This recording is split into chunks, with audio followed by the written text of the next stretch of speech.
Durante 28 anos, a economia da Índia e da China andaram lado a lado. Até que em 1988, tudo mudou.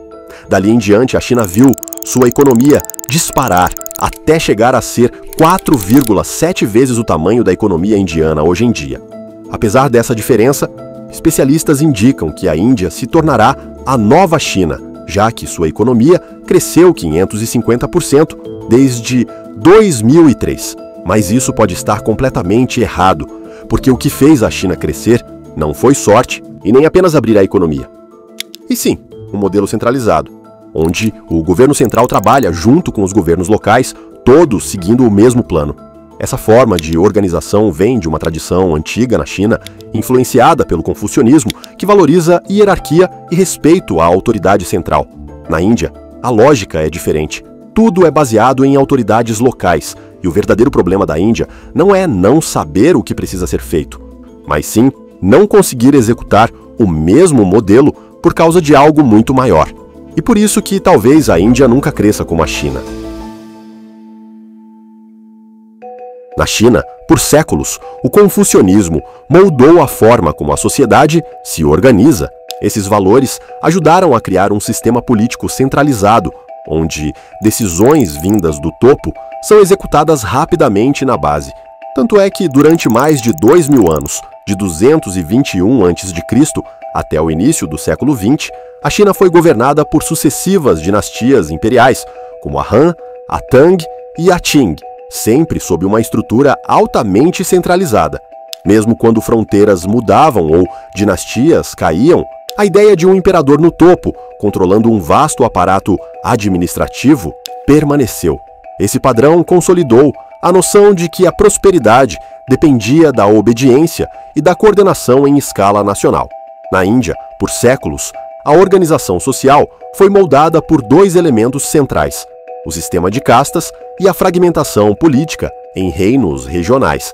Essa combinação criou uma sociedade altamente hierarquizada, mas sem uma autoridade única capaz de unificar o país por longos períodos.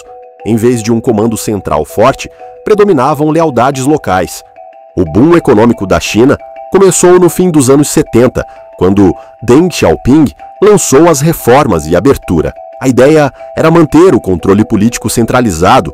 Essa infraestrutura atraiu fábricas estrangeiras, que trouxeram não só máquinas e tecnologia, mas também conhecimento sobre como operar de forma eficiente. Com o tempo, trabalhadores treinados nessas empresas abriram suas próprias fábricas, multiplicando a produção local e gerando um ciclo contínuo de crescimento.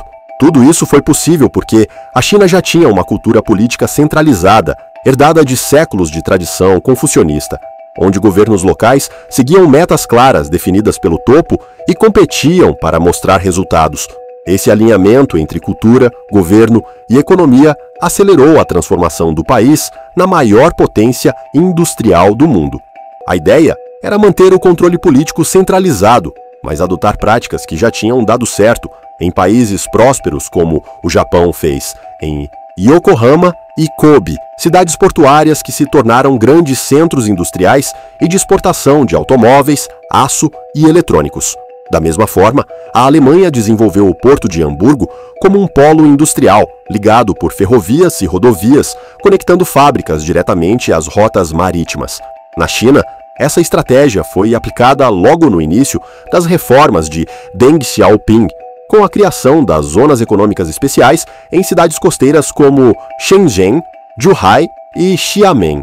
Essas áreas foram escolhidas por estarem próximas a portos estratégicos e rotas comerciais, permitindo que indústrias se instalassem já com acesso direto ao comércio internacional. O resultado foi explosivo. Shenzhen, que era uma vila de pescadores, no fim dos anos 70, se transformou em um dos maiores centros de manufatura e tecnologia do mundo em menos de 30 anos. Zhuhai e Xiamen também cresceram acima da média nacional, atraindo bilhões em investimento estrangeiro e criando milhões de empregos, impulsionando não só as economias locais, mas também o PIB chinês como um todo.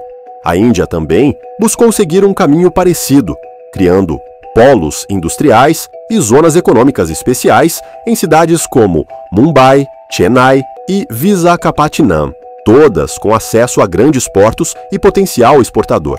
Mas, diferente da China, esses centros não fazem parte de um plano nacional totalmente integrado. Cada estado impõe suas próprias regras e prazos, e a burocracia local cria atrasos e incertezas. Somado a isso, disputas políticas regionais e a influência do sistema de castas dificultam a execução de grandes projetos, quebrando o ritmo de crescimento. O resultado é que, mesmo com bons portos e polos industriais, a Índia não consegue repetir a velocidade nem a escala da China. Enquanto o modelo chinês transformou rapidamente cidades como Shenzhen e Zhuhai em potências econômicas globais, os polos indianos crescem de forma desigual, muitas vezes travados por problemas estruturais que a China conseguiu evitar, graças à sua centralização política e alinhamento cultural. O que torna esse contraste ainda mais claro é a forma como a China executou seu plano. O modelo chinês funcionou assim. Primeiro, os bancos estatais ofereceram crédito barato, mas com foco, direcionando o dinheiro para infraestrutura e fábricas. Com isso, estradas, portos e parques industriais foram construídos rapidamente, criando as bases para a produção em grande escala.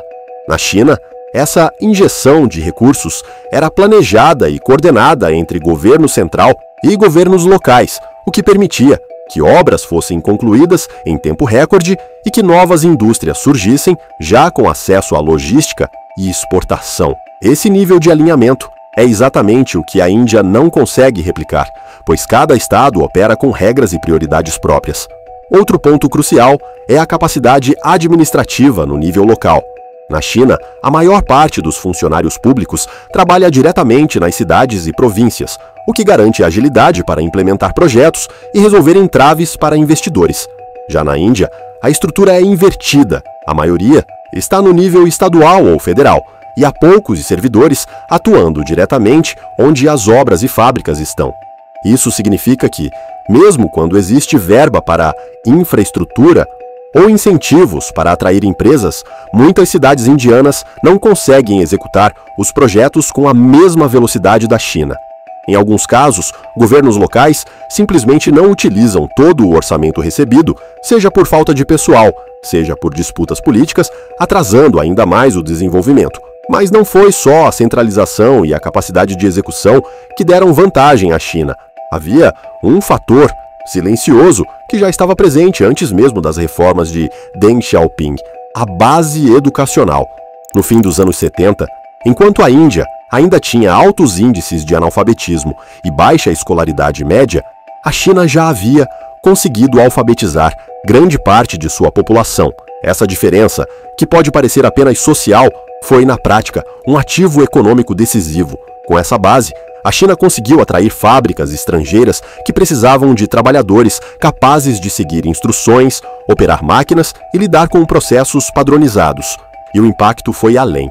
Anos depois, muitos desses trabalhadores usaram a experiência adquirida para abrir seus próprios negócios, ampliando a rede industrial e gerando um efeito multiplicador no crescimento. Dessa maneira, o que a China fez talvez nunca possa ser repetido, não só pela Índia, mas, quem sabe, por nenhum outro país, porque a riqueza da China não veio de reformas de 40 anos atrás, e sim de uma cultura há mais de 2000 anos. Se você se interessa em entender como a economia funciona e como isso afeta seus investimentos, siga a Monte Asset no YouTube. Somos uma gestora de recursos que pode te ajudar a manter seus investimentos alinhados com as transformações do cenário global, protegendo e multiplicando seu patrimônio. No primeiro link da descrição, você pode conhecer os produtos da Monte. Agradecemos sua presença.